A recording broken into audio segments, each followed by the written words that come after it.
한 번은 지하 상가에 있는 어떤 음식점에 점심 식사를 하러 갔습니다. 비빔밥을 먹었는데 8,000원이었는데 저희 점심 식사로는 싼 가격은 아니었습니다.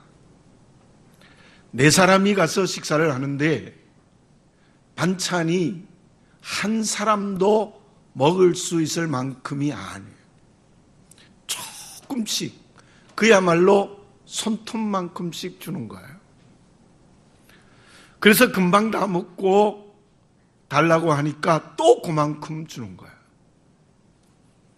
자꾸 달라고 하기 미안하니까 반찬이 맛이 없는 데다가 밥을 먹기 어려울 정도로 조금씩 주더라고요. 먹기는 먹고 나오는데 이렇게 모두가 말했어요. 다시는 오나 봐라. 다시는 오나 봐라. 다시는 안 갔습니다. 목동 사거리 골목 안에 식당이 있습니다. 허름하고 조그만합니다. 자리도 많지 않습니다. 연세가 많으신 할아버지 할머니 두 분이 식당을 경영하시는데 너무 맛있습니다. 우리 교역자들 보통 4명, 5명이 가면 얼마나 반찬을 많이 주는지 몰라요.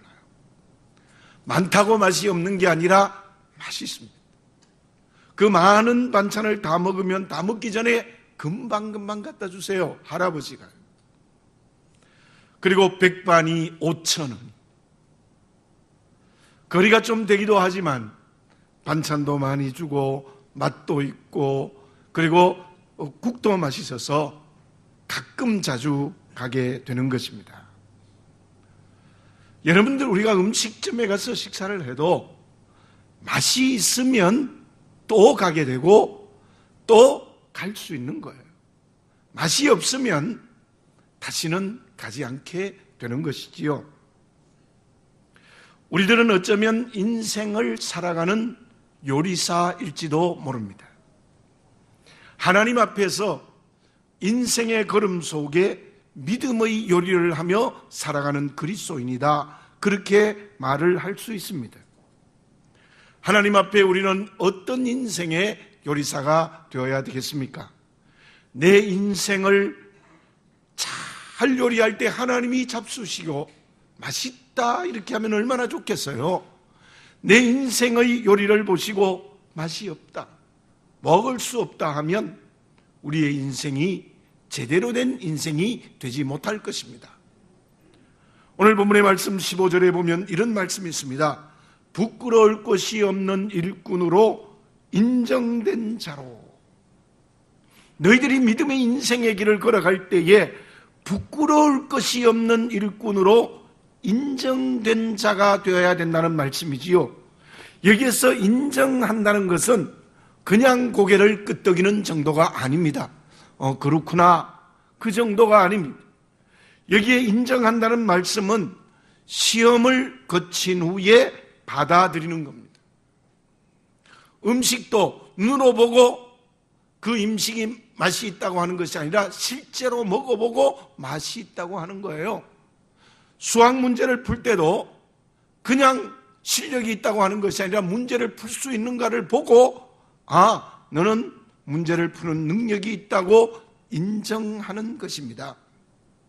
인정된 자, 여호와 하나님께서 우리를 시험해보고 실제적으로 시험을 해보고 합격이 되면 그 사람을 믿음의 사람으로 인정해 주는 것입니다.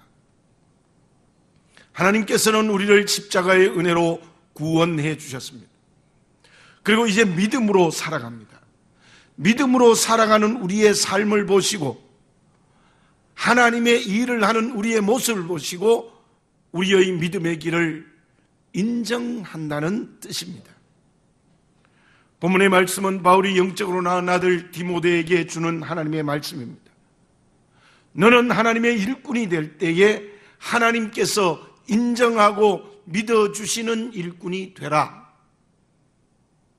제가 어떤 식당에는 가보고 그 식당의 음식은 맛이 있다 인정하는 겁니다. 어떤 식당은 맛이 없다고 인정하지 않는 거예요. 하나님께서 우리의 삶을 보시고 너는 하나님의 일꾼으로 인정할 수 있다, 믿어줄 수 있다는 그리스도인이 되라는 명령이 하나님이 오늘 이 말씀이 우리에게 주시는 뜻입니다. 아브라함의 종 엘리에셀을 보십시오. 주인 아브라함이 인정하는 일꾼, 믿어주는 일꾼이었지 않습니까?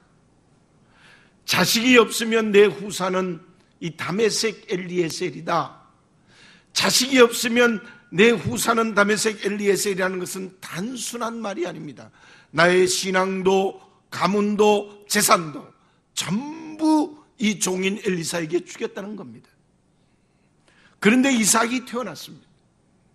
이삭이 태어났으면 어쩌면 경쟁자였을지도 모르는데 이삭에게도 철저하게 종이 됩니다. 얼마나 신실한 종이었는지 아브라함은 그의 모든 재산을 엘리에셀에게 맡기고, 그리고 심지어 이삭의 아내인 자부를 결정하는 결정권 전부를 이 종 엘리에셀에게 맡기는 겁니다. 저와 여러분들이 하나님 앞에 이런 그리스도인이 된다면 얼마나 좋겠습니까? 우리가 살아가는 삶을 보시고 우리가 인생을 요리하는 요리를 보시고 하나님께서 너야말로 부끄러울 것이 없는 일꾼이다, 하나님이 인정하고 믿어주면 얼마나 좋겠어요. 엘리사의 종 게하시를 보십시오. 그는 주인 엘리사의 말을 거역하고 나아만에게 2달란트와 2벌 옷을 받습니다. 절대로 받으면 안 된다고 했는데 큰 액수의 돈을 받아요. 그로 말미암아 나아만의 나병이 그 몸에 가득 찬 저주의 길을 걸어갔습니다. 저와 여러분 한 번밖에 없는 인생의 길을 걸어가고 있습니다. 어떻게 걸어가고 있습니까? 우리가 살아가는 모든 삶을 보시고 주님께서 너야말로 부끄러울 것이 없는 일꾼이라고 인정하고 계십니까?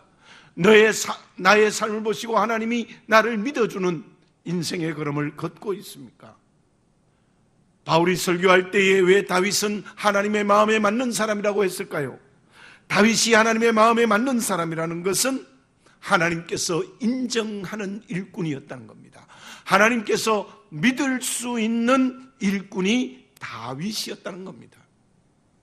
저와 여러분, 지금 우리의 삶을 하나님이 보시고 인정해 주지 않는 부끄러운 삶은 아닙니까?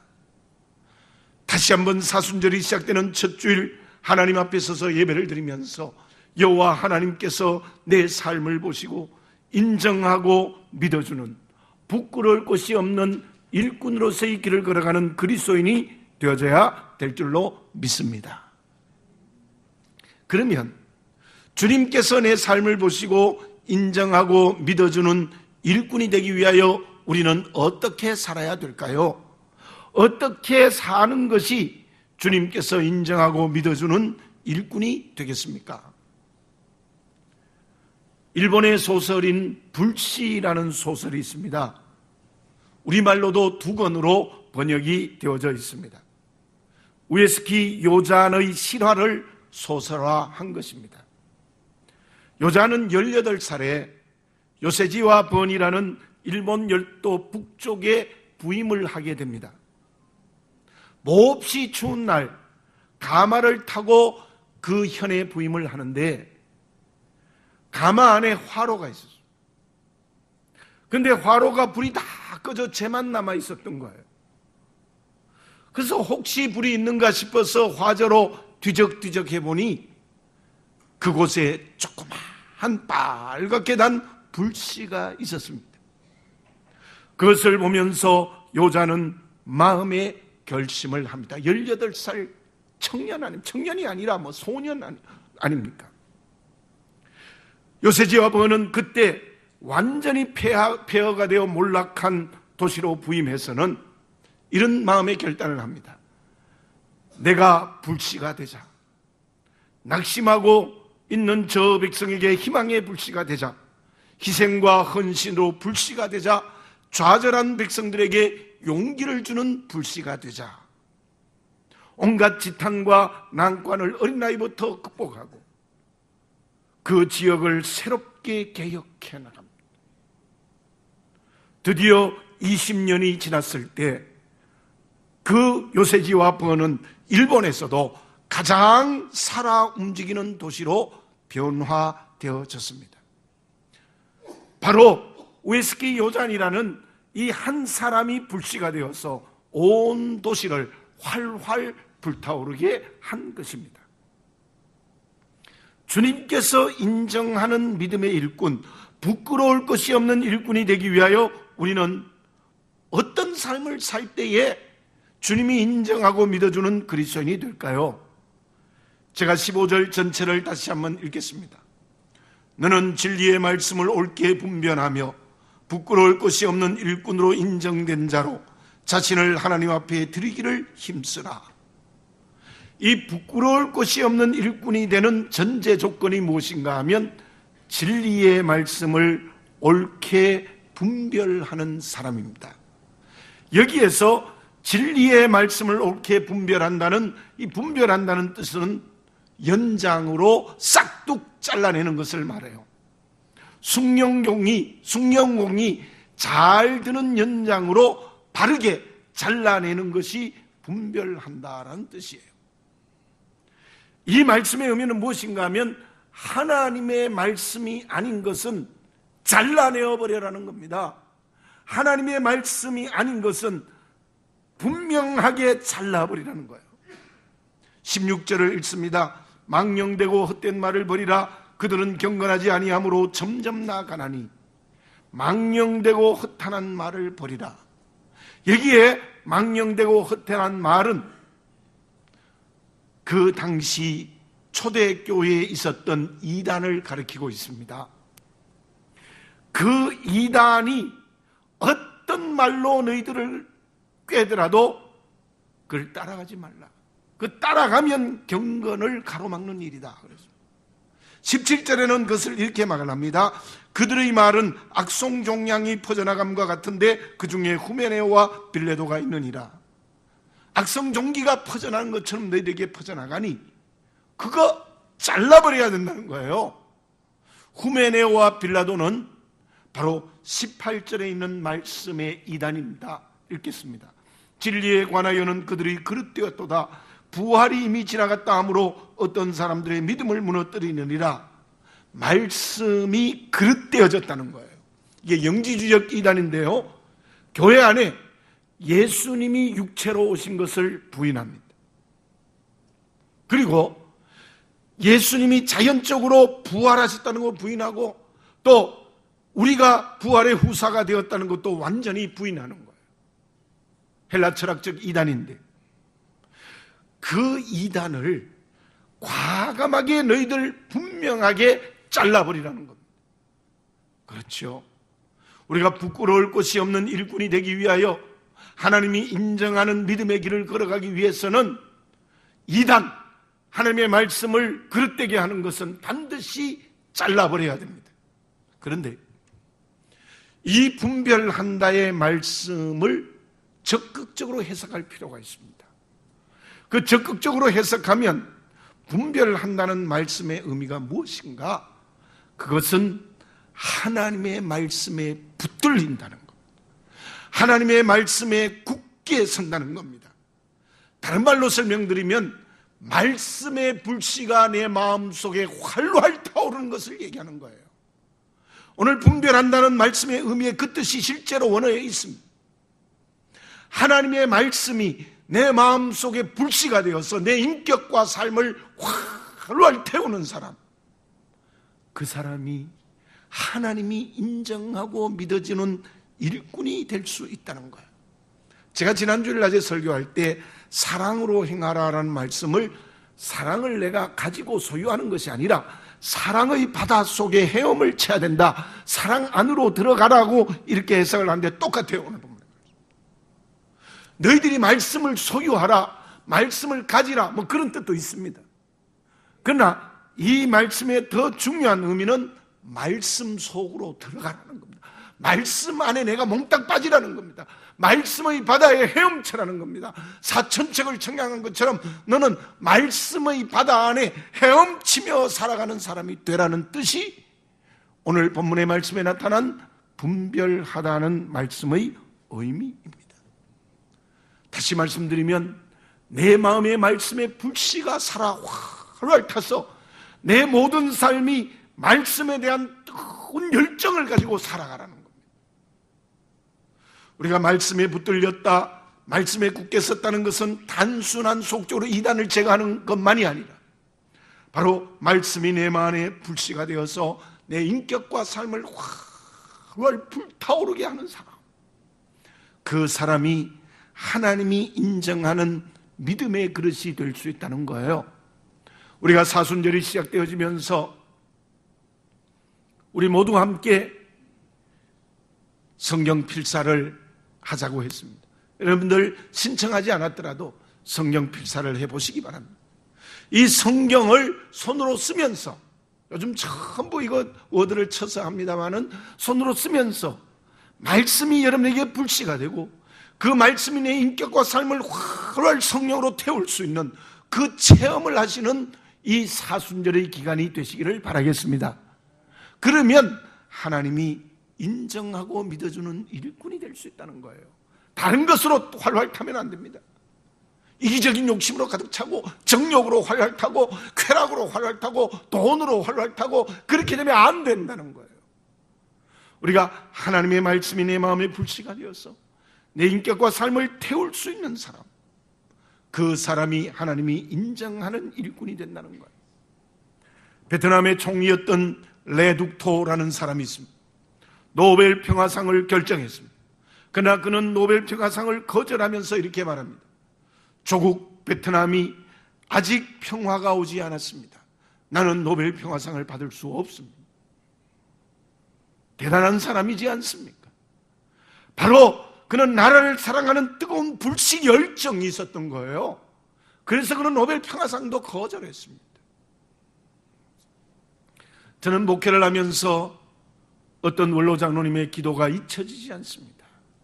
그 장로님의 기도가 요즘 제 기도 속에 나오기도 합니다. 너무 좋았어. 이렇게 기도하십니다. 하나님, 나를 귀여워해 주세요. 하나님, 나를 이뻐해 주세요. 꼭 그 기도를 해요. 그 원로장님, 연세가 많으신 원로장님, 하나님, 나는 아버지 하나님 앞에 어린아이와 같아요. 하나님, 내 머리를 쓰다듬어 주시고 귀여워하시고 이뻐해 주세요. 그 장로님은 늘 제게 이런 얘기를 했어요. 우리는 하나님 앞에 아무것도 아니지.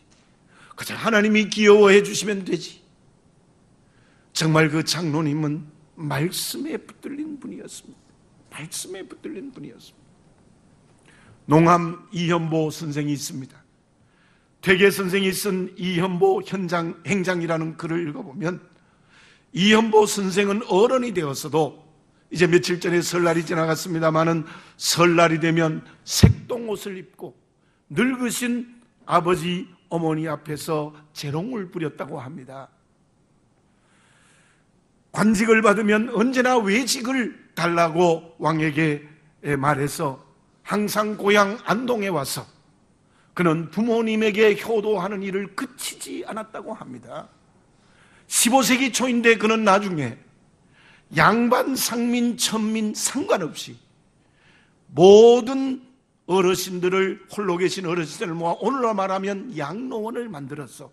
그리고 그 모든 어르신들 앞에, 이분이 양반이신데 천민, 상민 앞에서도 색동옷을 입고 그 어르신들 앞에 재롱을 부렸다고 합니다. 정말 이농암 이현보 선생은 부모에게 효도하고 정말 어르신을 섬기는 마음이 지극했던 분이세요. 퇴계 선생의 말에 의하면 그분은 부모님밖에 없었다. 그 마음속에 부모님밖에 없었다. 그런 글을 쓰기도 했습니다. 사랑하는 교우 여러분들, 부족한 죄까지 포함해서 우리는 하나님 앞에 어린아이, 우리는 하나님 앞에 정말 재롱을 부려야 될 그릇들입니다. 그렇다면 우리가 정말 아버지 안에 있다는 것은 말씀에 붙들린 뜨거운 열정이 있어야 되는 거죠. 말씀에 붙들린 뜨거운 열정이 있을 때 하나님이 인정하시는 일꾼이 될 수 있다는 것입니다.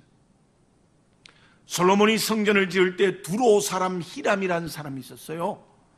물론 어머니는 납달리 지파의 과부였고 아버지는 이방 두로 사람이었습니다. 그는 대장쟁이요 천민이었습니다. 열왕기상서 7장 14절에 보면은 이 히람을 이렇게 표현합니다. 모든 노딜과 지혜와 총명이 구비한 자이더니 솔로몬에게 와서 그 모든 공사를 하니라. 히라는 이방의 혈통을 가진 사람에도 불구하고 천민 계급임에도 불구하고 노딜의 전문가였고 그리고 공사를 하는 데 전문가였던 그는 말씀대로 하나님의 성전을 지은 거예요. 솔로몬의 성전을 유대인이 지은 것이 아니라 이방인이 지었다는 겁니다. 어떻게 해요? 하나님이 솔로몬에게 명령하신 그 말씀 그대로 성전을 지은 사람이 히람 사람이었어요. 그는 구속사적으로 이방인들이 예수 믿고 구원받는 뜻이 있다고 해석을 하기도 합니다만 어쨌든 이 히람이라는 사람은 이방 사람이었고 천민이었지만 솔로몬에게 하나님이 계시해 준 말씀 그대로 성전을 짓는 그런 역사를 일으킨 사람이에요. 저는 개인적으로 그 성경을 읽을 때마다 이런 생각이 듭니다. 그 히람의 마음속에 정말 말씀이 주는 불꽃이 있었다는 생각이 들어집니다.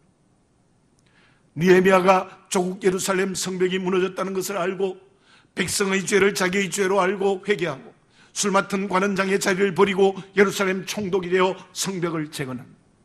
그때 그것을 적극적으로 방해한 사람이 산발락과 도비아입니다. 산발락과 도비아는 사마리아 군대를 동원해서 공사를 방해하고 심지어 오노 평지에 그를 불러서 살해하려고 했던 사람이에요. 산발락과 도비아는 말씀대로 살아가야 될 사람인데 하나님의 말씀을 대적하는 사람이었죠. 어찌 그 사람들이 하나님이 인정하시는 일꾼이 될 수 있겠습니까? 오늘 본문의 말씀의 의미가 무엇입니까? 말씀을 구경하라는 뜻이 아닙니다. 말씀을 소극적으로 지키는 것도 넘어서야 된다는 거예요. 말씀이 내게 불씨가 되어서 내 인격과 삶을 활활 태울 수 있는 말씀에 대한 열정, 말씀을 실천하는 뜨거운 열정이 있을 때 하나님께서 인정하시는 부끄러울 것이 없는 일꾼이 된다는 것입니다. 어떤 사람은 이런 말을 했습니다.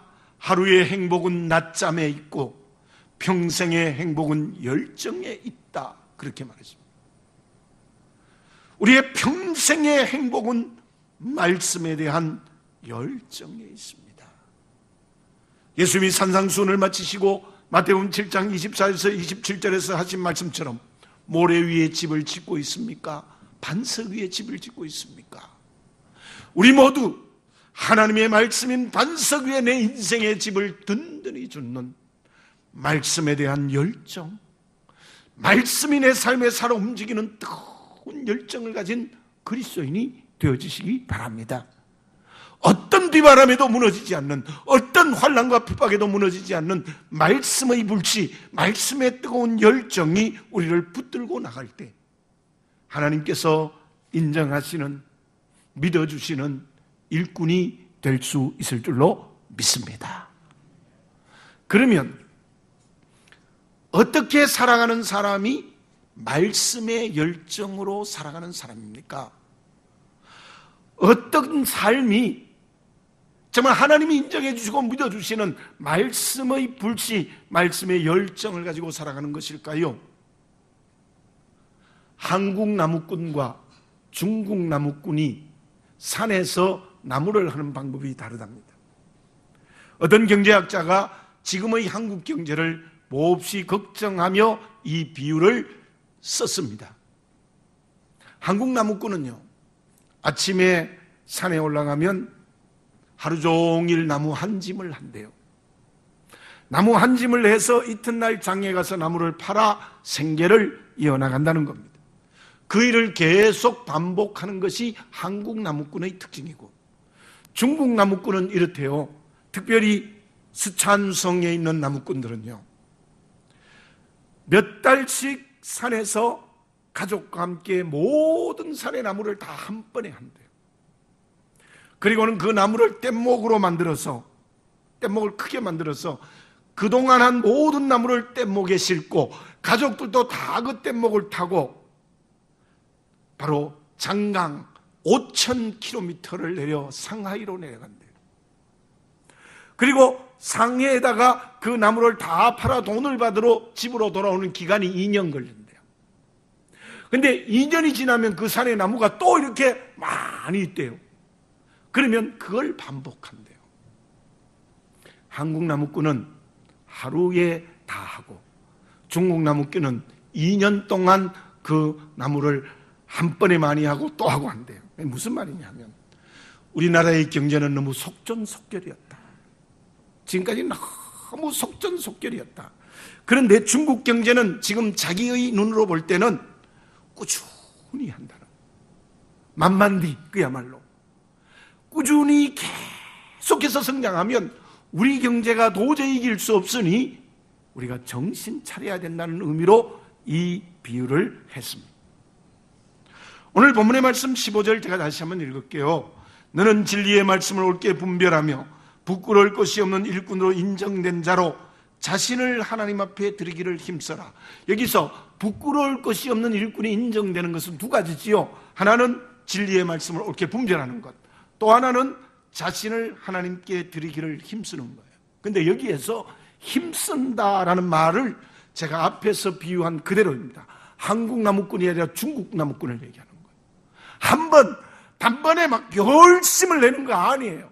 단번에 하나님 앞에 내 전부를 드리는 것이 아니라 꾸준히 끊임없이 계속해서 자신을 하나님 앞에 드리는 사람이에요. 꾸준히 변하지 않고 자신을 하나님께 계속해서 헌신하는 사람, 그 사람이 말씀이 불씨가 되는 사람이에요. 말씀에 대한 열정을 가진다는 거예요. 그것을 구체적으로 오늘 본문의 말씀에서는 14절에 그 설명을 하고 있습니다. 제가 읽어보겠습니다. 너는 그들로 이 일을 기억하게 하여 말다툼을 하지 말라고 하나님 앞에서 엄히 명하라. 이는 유익이 하나도 없고 도리어 듣는 자들을 망하게 함이라. 말다툼하지 말라. 말다툼을 하면 하나님 앞에 자기를 드릴 수 없고, 말다툼을 하면 유익이 하나도 없고 듣는 자들까지도 망하게 한다. 우리가 자신을 하나님 앞에 드리기를 힘쓰는 사람이 누구냐 하면 말다툼을 하지 않는 사람이에요. 자, 먼저 어떤 말다툼을 하지 않아야 될까요? 이 말다툼을 하지 않는 첫 번째 중요한 것은 하나님과 말다툼하면 안 돼요. 하나님과 말다툼하면 안 돼요. 여러분들 그런 기도 해봤죠? 하나님 이럴 수 있습니까? 저도 많이 했어요. 저도 하나님 앞에 너무 말다툼을 많이 한 거예요. 어떻게 하나님이 살아계신데 이럴 수가 있습니까? 그런 절망적인 기도를 했다가 믿음으로 돌아오는 수도 있지만은 자꾸 하나님과 다투지 말아요. 하나님을 불평하고 하나님을 원망하고 이스라엘 백성이 광야에서처럼 하나님과 다투는 그런 사람이 되지 말라는 거예요.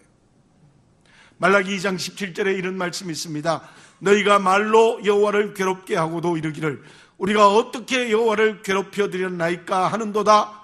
정의의 하나님이 어디 계시냐 함이로다. 저거 앞과 뒤쪽만 읽었습니다. 말로 하나님을 괴롭게 해놓고는 나는 하나님을 괴롭게 하지 않았다. 제가 앞에 농암 이현보 선생 얘기도 했고 원로 장로님 얘기도 했잖아요. 하나님 우리 아버지신데 자꾸 아버지를 괴롭히는 거예요. 아버지 왜 날 낳았습니까? 왜 믿게 했습니까? 왜 믿음 때문에 이렇게 고통당하게 합니까? 왜 딴 사람보다 가난하게 하시고 힘들게 하시고 고통스럽게 합니까? 자꾸 하나님에게 원망하고 불평하는 하나님과 말다툼하는 사람요, 자신을 하나님께 드릴 수가 없습니다. 모세가 가나안 땅에 들어가지 못한 결정적 이유가 무엇입니까? 모세 다 잘했습니다. 출애굽하고 홍해 건너고 만나와 메추라기를 내리게 하고 불기둥 구름구덩 하나님의 은혜로 내리게 하고 먹을 것 주시고 다 했는데 한번 너무 화가 나죠. 백성들이 또 목이 말고 막 물을 달라고 하는 너무 화가 나서 혈기로 반석을 쳤다. 혈기로 반석을 쳤다는 것은 하나님 당신 이럴 수 있습니까? 하나님과 말다툼한 거예요. 모세가 한 번 그 하나님과 말다툼에서 반석을 지팡이로 친 것 때문에 가나안 땅에 들어가지 못했어요. 여러분들, 우리 믿음의 조상 아브라함 얘기를 많이 한다면 아브라함이 왜 위대합니까? 아브라함은 절대로 하나님과 다투지 않아요. 예, 하나님 옳습니다. 하나님 옳습니다. 하나님의 말씀이 맞습니다. 아브라함은 언제나 하나님의 뜻대로, 그래서 순종해 그랬어요. 언제나 하나님의 뜻대로. 그것이 하나님과 말다툼을 하지 않는 거예요. 물어봅니다. 하나님 전능하신 줄 믿습니까? 나는 한계가 있는 줄 믿으시지요? 하나님은 모든 것을 아시는 전지하신 분임을 믿습니까? 나는 지식에 한계가 있죠. 하나님 영원하신 분인 줄 믿습니까? 우리는 변화하는 또 시간적인 존재라는 걸 알고 있죠. 하나님 전지전능하시고 영원불변하시고 어디든지 계시고 하나님이 옳습니다. 어떻게 내가 올 수 있습니까? 어떻게 올 수 있어요? 어린아이가 면도칼을 들고 자기 살을 베려고 하면 어머니가 못 베게 막 칼을 뺏는 거잖아요. 그럼 어머니 막 달려들어서 우는 거, 그게 우리 모습이에요. 하나님은 전능하셔서 내게 있는 손에 칼을 뺏으려고 하는데 왜 뺐습니까? 라는 게 우리 모습이라는 거예요. 저와 여러분, 수로보니게 여인처럼 주님이 옳습니다. 하나님이 옳습니다. 전능하시고 전지하시고 모든 것을 아시고 어디든지 계시는 하나님이 옳습니다. 하나님과 말다툼하지 마시기를 바라겠습니다. 어떤 어려움과 고난과 환난과 핍박과 병화와 눈물이 있다 할지라도 하나님의 뜻이 있습니다. 하나님이 옳습니다 할 수 있는 그리스도인이 되시기를 바라겠습니다. 그때 하나님께서 말씀의 불씨가 있는 그릇이 되게 하시는 거예요. 그리고 또 하나 중요한 본문의 말씀의 뜻은 말씀 그대로입니다. 성도끼리 다투지 말라는 거예요. 사람과 다투지 말라는 거예요. 사람과 다투지. 이게 본문의 뜻입니다. 제가 앞에 부분은 좀 넓게 설명해서 말씀드린 거예요. 사람과 다투지 말라. 사람과 다투면 안 된다. 하나님 앞에서 엄히 명해라. 사람과 다투지 말라. 유익이 하나도 없고 도리어 듣는 자들을 망하게 한다. 그렇게 말해요. 마태복음 25장에 보면 우리 주님 재림에 대한 비유가 세 가지. 달란트 비유가 있고 열처녀 비유가 있고 세 번째 양과 염소의 비유가 있어요. 양의 비유, 양은 어떤 사람입니까? 한마디로 말하면 모든 사람을 사랑한 사람이에요. 어떤 사람도, 가난한 사람, 울고 있는 사람, 나를 핍박하는 사람, 모든 사람을 사랑하는 사람, 내게 거짓으로 뒤집어 씌우는 사람, 배신하는 사람, 모든 사람을 사랑하는 사람이 양이에요. 그 양은 천국에 갑니다. 염소는 어떤 사람입니까? 염소는 어떤 사람입니까? 말다툼하는 사람입니다. 이웃을 사랑하지 않으면, 그래 네가 한 개 주냐? 나도 한 개 준다. 눈은 눈으로, 이는 이로 갚고, 합리적으로 이성적으로 인간관계를 맺고, 내인데 배신하면 가차없다. 이게 염소예요. 사람과 말다툼하는 염소는 천국에 들어가지 못한다고 말씀하신 것이 양과 염소의 비유입니다. 잠언서 17장 4절에 이런 말씀이 있습니다. 다툼의 시작은 둑에서 물이 새어나오는 것과 같으니 싸움이 일어나기 전에 그만두라 그랬습니다. 이 말씀을 적극적으로 해석하면 우리는 양이 되어야 돼요. 모든 사람을 끝까지 사랑해야 돼요. 여러분들 지금 사랑할 수 없는 사람이 있습니까? 사랑하세요. 그래야 말씀의 불씨가 살아있는 사람이에요. 나는 말씀의 열정이 있다 그러면서 어떤 사람은 사랑하고 어떤 사람은 미워하면 그 사람 말씀의 불씨가 있는 사람이 아니에요. 모든 사람을 사랑할 수 있는 사람, 그 사람이 말씀의 열정이 있는 사람입니다. 왜 내게 말씀이 삶이 되지 못합니까? 말씀이 삶이 되는 부끄러울 것이 없는 일꾼이 되지 못합니까? 하나님과 말다툼하고 이웃과 말다툼하고 있는 거예요. 자기를 성령으로 진단해 보시기 바랍니다. 하나님과 다투고 있지 않습니까? 사람과 다투고 있지 않습니까? 우리 모두 하나님이 옳습니다. 그래, 내 너 사랑한다. 이렇게만 되면 말씀이 확 원래 인격과 삶에 타오르는 말씀을 분별하는 사람이 될 수 있을 줄로 믿습니다. 그때 하나님이 인정하신 일꾼, 하나님이 믿어주시는 일꾼은 어떤 축복을 하나님이 주실까요? 20절, 21절 말씀은 비유를 통하여 우리에게 주시는 말씀입니다. 자기를 깨끗하게 하면 귀히 쓰는 그릇이 된다. 금이냐 은이냐 나무냐 흙이냐 상관없다. 너희들이 뭐 세상에서 돈이 많으냐 돈이 적으냐 중간쯤 되냐 그 상관없다. 높으냐 낮으냐 중간쯤이 상관없다. 너희들이 하나님이 인정하는 일꾼이 되면 하나님이 귀히 쓰시는 그릇이 된다. 하나님이 귀히 쓰셔서 거룩하고 주인의 쓰심에 합당하며 모든 선한 일에 준비함이 되리라.